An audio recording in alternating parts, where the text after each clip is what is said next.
गणपति बप्पा मोरया। सबको गणपति की हार्दिक शुभकामनाएं।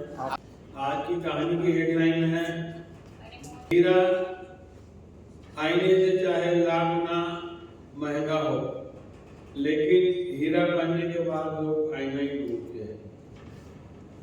आज की कहानी बहुत पुरानी है। कहानी है एक मजदूर की जो डेली जंगल जाता था, मिट्टी खोद कर अपने गधे पर लाद कर वो जाके अपने मालिक को कारीगर को बेच देता था। डेली का रूटीन था। एक दिन गड्ढा खोदते हुए जैसे मिट्टी निकाल रहा था, उसे एक चमकीला पत्थर मिला। उसे देखा, अट्रैक्टिव लगा, उसने गधे के गले में बांध दिया। तो अच्छा लग रहा है।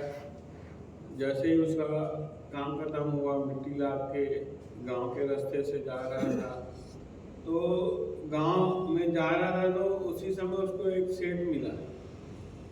वो सेठ किराना दुकान गांव में चलाता था, छोटा सा किराना दुकान था और सब लोग उसे सेठ सेठ कहते थे।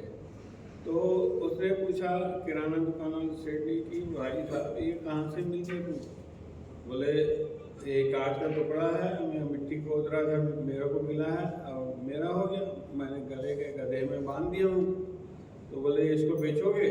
बोले हाँ बेच दूंगा। कितने में बेचोगे? तो बोले अब आपसे क्या सेठ ज़्यादा लूँ, 1 किलो गुड़ दे देना। बोले ठीक है। गुड़ की कीमत 50 रुपये थी। 50 रुपये में उन्होंने वो कांच का जो टुकड़ा था दे दिया। अब वो भी सेठ खुश हुआ। बोले अब जो तराजू था, तराजू की डंडी में बांध दिया। बोले बढ़िया चमकीला है, दूर से चमक रहा है।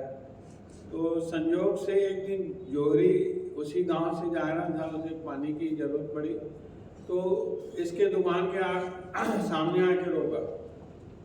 जैसे ही उन्होंने अंदर एंट्री की, देखा कि हीरा चमक रहा है, वो किराना दुकान में, और वो भी तराजू की डंडी में बांध के रखा है। एकदम वो शॉर्ट हो गया, अंदर गया। बोले सेठ जी ये क्या है? बोले कांच का पत्थर है और मैंने खरीदा है। बोला इसको बेचोगे? बोले हाँ बेच देंगे। कितने में बेचोगे? बोले 100 रुपये दे दो, ले जाओ। तो वो जो जोहरी था, कंजूस जोहरी था, एकदम चमड़ी जाए दबड़ी नहीं जाए ऐसा वाला था। उन्होंने कहा नहीं 100 रुपये महंगा है, 80 रुपये दूंगा। बोला नहीं भाई साहब, मैं ईमानदारी से बताऊं, 50 रुपये में लिया हूँ। 1 किलो गुड़ दे के उसकी कीमत 50 रुपये थी और 100 तो मेरा बनता है, डबल तो बनता है, उससे कम ही नहीं दूंगा। बोला नहीं 80 रुपये ठीक है, 80 रुपये ले लो, सोच लो, मैं कल आऊँगा। वो चले गया जोहरी। संयोग से उसी दिन शाम को एक दूसरा जोहरी जा रहा था। ठीक उसके दुकान के थोड़ा आगे में उसकी गाड़ी पंचर हो गई। तो ड्राइवर को बोला स्टेपनी चेंज करो। वैसे ही घूमते काम में बोला ले लिया, तो किराना दुकान दिख रहा, कुछ खाने का बिस्किट वगैरह। जैसे ही वहाँ वो भी इंटर किया, देखा कि ये तो हीरा बंधा हुआ, वो भी तराजू की डंडी में, यहाँ कैसे? वो भी गया अंदर। बोले भाई साहब ये क्या है? बोले ये चमकीला पत्थर है। बोले इसको बेचोगे क्या? बोला हाँ बेचूंगा। कितना दोगे? बोले 100 रुपये दे दो। बोले उससे कम नहीं दूंगा भाई साहब। सुबह भी एक सेठ आया था, दिमाग आ गया, 80 रुपये मांग रहा था, मैंने मना कर दिया। मैंने 50 में लिया है और 100 में दूंगा, उतना तो मेरा हक बनता है। और उन्होंने जोहरी ने बिना कुछ सोचे 100 का नोट निकाला, दिया और ले लिया। वो लेके एकदम से चले गया कि लाखों का हीरा मुझे 100 रुपये में मिल गया, कहीं वापस ना मांग ले, और जल्दी से रवाना हो गया। दूसरे दिन जैसा वो जोहरी पहुंचा, पहला वाला देखा कि तराजू की डंडी में तो हीरा है ही नहीं, कहाँ गया? आगे पूछा कहाँ गया भाई वो? बोला वो आप तो लिए नहीं, 20 रुपये के कारण मना कर दी, और उसी शाम को दूसरा सेठ आया था और बिना नानुकुर करके उन्होंने 100 रुपये दिया, मैंने दे दिया। अब ये एकदम झला गया। बोले ये क्या? बोलो, और अपनी बढ़ा दिखाने के लिए उसको बोला तुमको बेवकूफ़ मालूम भी है वो लाखों का हीरा था और तुमने 100 रुपये में बेच दिया। और वो भी बड़ा कलाकार था, सेठ हंसने लगा।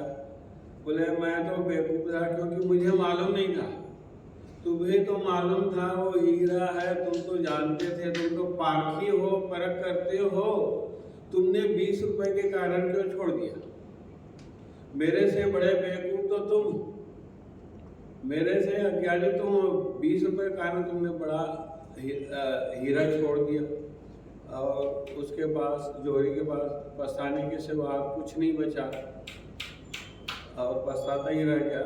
छोटी सी कहानी हमें ये समझाती है कि हम लोगों के जीवन में, कई लोगों के जीवन में अवसर आते हैं, अवसर मिलते हैं। हम लोग क्या, कई लोग ऐसा करते हैं, कल करेंगे, परसों करेंगे, अगले हफ्ते करेंगे, सोमवार से करेंगे, नए साल से करेंगे, ऐसा करके लाखों का अवसर छोड़ देते हैं। एक मंत्र याद रखिए, शुभ से शीघ्रम, शुभ कार्य जितना हो सके उसको जल्दी करिए, वरना इस जोहरी जैसे आप लोगों को भी पछताना पड़े। अवसर आए तो उसे जरूर लीजिए। धन्यवाद। और अगले हफ्ते की कहानी है, इंसान की कद्र होती है जरूरत होने पर, वरना हीरे भी बिना जरूरत के तिजोरी में पड़े रहते हैं। धन्यवाद।